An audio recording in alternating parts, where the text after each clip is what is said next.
História de hoje. Eu era padre católico e uma confissão perturbadora me assombra até hoje. Antes de você falar, não tem risco de excomunhão por quebrar o sigilo sacramental. Eu saí da igreja por vontade própria em 2013, então vou contar essa confissão nada santa para você de boa. Além do mais, eu respondo primeiro a Deus, e esse pecador não era filho dele. O maior susto da minha vida começou 12 anos atrás, quando um bilhete sem importância foi entregue na reitoria. Hoje à noite, 19 horas, espere no seu confessionário. Não saia. Não olhe para mim. Pensando bem, tinha algo muito estranho nisso, mas não era a primeira vez que uma alma culpada escondia a identidade antes de se confessar. Geralmente, porém, os penitentes talvez usassem um xale ou óculos escuros. Isso era novidade. Ele deve estar podre de vergonha, decidi, embora eu não estivesse julgando.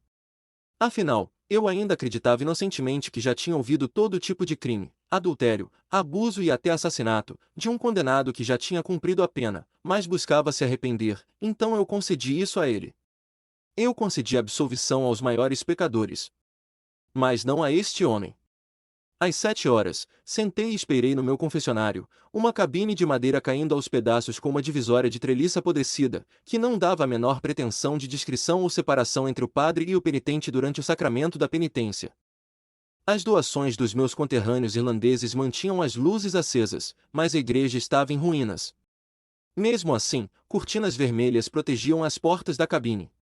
Enquanto eu ouvia o mistério entregador de bilhete subir o corredor, eu esperava que ele ficasse grato por aquelas cortinas que escondiam sua aproximação do meu olhar. Espere no seu confessionário. Não saia. Não olhe para mim. Eu estava respeitando os desejos dele. Não estava questionando tanto quanto seria apropriado. O homem abriu a cortina dele, e eu mantive meus olhos baixos. Eu só vislumbrei o contorno de uma figura na luz da igreja antes que ele fechasse o tecido vermelho atrás de si. A escuridão voltou, não que as velas tivessem fornecido muita luz de qualquer jeito, e a noite já tinha caído além dos vitrais. Boa noite, padre. Disse o homem. Boa noite, meu filho, eu respondi. Você está olhando para longe? Sim, meu filho. O que te traz aqui hoje? Perdoe-me, padre, porque eu piquei. Esta é minha primeira confissão. Se eu fosse um homem cínico naquela época, eu teria prestado mais atenção ao escárnio e à falta de sinceridade na voz dele. Se você se sentir à vontade, confesse. O homem suspirou fundo. Eu machuquei aqueles que pecaram, padre. E esse é meu pecado. Houve uma pausa, então eu insisti. Você está confortável para me contar mais? Estou muito confortável, padre. E você? Agora havia mais do que escárnio na voz dele, havia uma ponta de lâmina, que fez meus braços formigarem, e me deu a primeira pontada de medo. Não se preocupe comigo, meu filho, eu disse. Eu estou aqui não para julgar, mas para te absolver. Por favor, se você se sentir à vontade, continue. Ah, que legal da sua parte, padre. O tom sarcástico voltou. Bem, veja bem. Meu pecado é que eu não sou como você, homem santo. Eu não procuro pecadores para absolvê-los. E eu não os machuco como uma espécie de justiça retributiva. Não, eu sou um tirador, padre. Eu devoro vergonha. Céus, como é gostoso. Você não acha? Ele era claramente um homem doente, mas não o primeiro a entrar na minha cabine. Eu acho. Eu acho que você fez a coisa certa vindo aqui hoje. Eu gostaria de rezar por você. Oh meu Deus, ajude seu filho, Eu não sou filho dele. disse o homem friamente. Lá estava de novo, aquela lâmina sobrenatural cortando meus braços. Só que, desta vez, parecia mais do que um fenômeno psicológico. Examinei minha pele freneticamente, mas não encontrei marcas. Não encontrei faca me atravessando. Nada disso estava certo. Pela primeira vez na minha vida, eu não senti a presença de Deus naquela igreja. Em nome do Pai, do Filho e do Espírito Santo. Eu finalmente continuei, voz frágil enquanto eu lutava com a coisa errada do homem do outro lado da minha cabine. Com a graça de Deus, eu rezo para que você encontre penitência, absolvição e uma vida sem pecado. Amém. Mas eu não quero absolvição, padre. Estou me confessando pela zoeira, sabe? Acima de tudo, eu não quero parar de machucar pecadores. Pecadores como você. Aquela faca invisível me rasgou de novo, e eu olhei para baixo uma segunda vez. Aquela pontada de medo virou terror, do tipo que eu nunca senti antes. Um terror tão paralisante que eu nem consegui choramingar. A lâmina não era imaginária. Uma poça crescente de sangue manchava as mangas internas da minha batina preta, e eu as enrolei para revelar cortes que corriam pelo comprimento dos meus antebraços, cortes ainda sendo feitos por aquela arma espectral. Eu acreditava em milagres há muito tempo, mas isso? Isso era uma abominação. O homem caiu na gargalhada. Ó absolvição! Eu sinto nos meus ossos. Ótimo então, graças a Deus. Ei, e você, padre? Você se confessou? Aquela pergunta cortou quase tão forte quanto a lâmina, e eu a ignorei. Arranhando meus braços sangrando, enquanto feridas novas eram forjadas por aquela lâmina invisível, eu caí de joelhos e pensei em levantar a cabeça para olhar para as treliças. Pensei em olhar para o... Eu não faria isso se fosse você, padre. Advertiu o homem, abençoado ou amaldiçoado com percepção psíquica. O que você é? O diabo. Não tem diabo aqui, padre. Não tem Deus. Nada e ninguém para te absolver. Eu te disse, não é isso que eu faço. Então o que você faz? Eu devoro vergonha. Ele rosnou. Agora confesse, ou eu vou tornar as coisas muito piores para você. Levantando minhas mãos ensanguentadas para cobrir meus olhos, eu dei ao homem o que ele queria. Perdoe-me, ó meu Deus, porque eu pequei, eu comecei. Eu tinha 11 anos. Riona era meu primeiro amor, mas ela gostava do Finley, não de mim. Eu sabia disso quando ele quebrou o braço e ela desenhou um coração de amor no gesso dele. Eu tinha inveja, então espalhei um boato de que Riona tinha beijado Finley atrás do galpão de bicicletas. Fofoca era uma coisa perigosa na minha pequena vila. Ela e a família dela tiveram que se mudar porque o pessoal começou a tratá-los cruelmente. Chamavam ela das piores coisas. Pequena vadia era o mais leve, não é? Ele disse. E Finley era o fodedor de vadias. Como você sabe disso? Este penitente não era algum ex-colega meu. Eu sabia disso pelos ferimentos infligidos sobrenaturalmente nos meus braços. Eu sussurrei. Quem é você? Me pergunte isso mais uma vez, padre, e eu vou puxar aquela cortina vermelha para te mostrar. Mas você não vai gostar disso. Confie em mim, é para o seu bem. Termine a história. Eu solucei. Eu sempre culpei o Connor e o Sean pelo que veio depois. Eles disseram que o Finley precisava ser colocado no lugar dele por roubar sua garota. Não que ela fosse minha. O Connor disse para o Finley que era uma pena o braço dele ter sarado porque machucados conquistam as garotas. Então meus dois amigos pegaram seus canivetes e começaram a cortar os dois braços dele. Cortando, e cortando, e cortando enquanto ele implorava para pararem. E o que você fez, padre? Eu estava ficando tonto demais para falar, ou até chorar. Eu me absolvi da culpa. Eu não estava segurando a faca, afinal.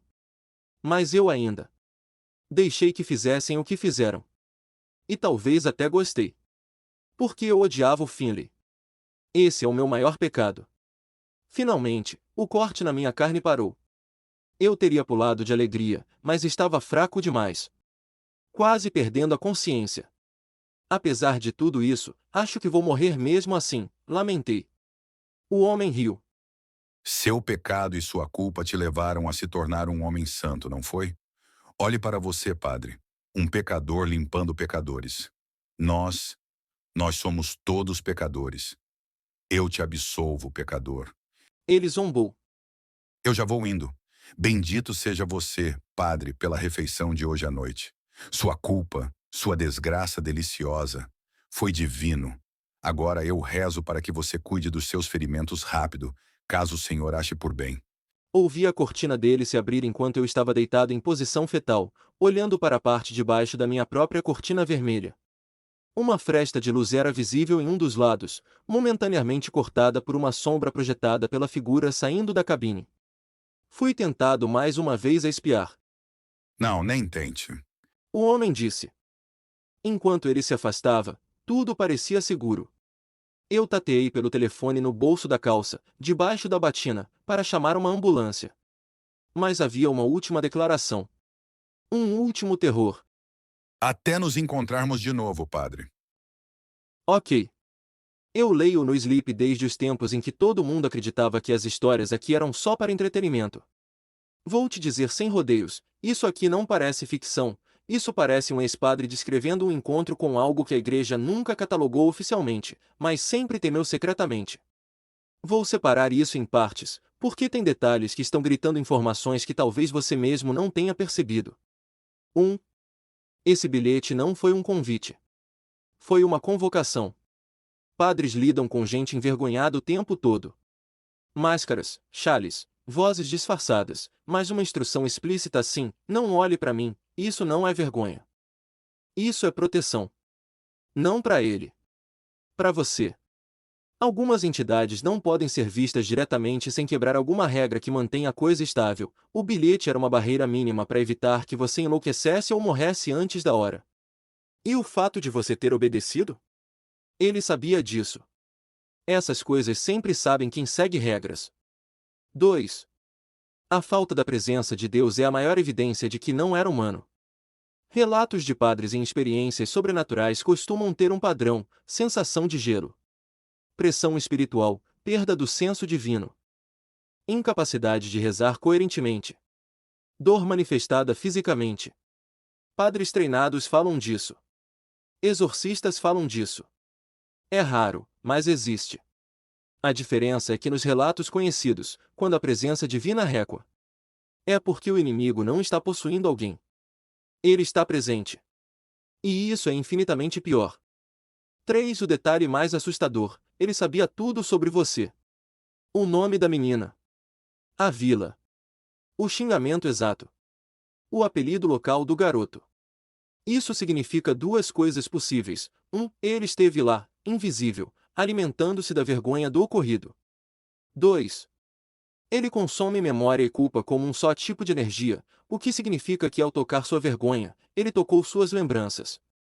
E isso explicaria o sabor que ele descreve. Sim, alguns seres realmente degustam emoções. 4. Por que ele não te matou? Porque matar não é o propósito dele. A função dessa criatura é se alimentar. E você deu a ele um banquete.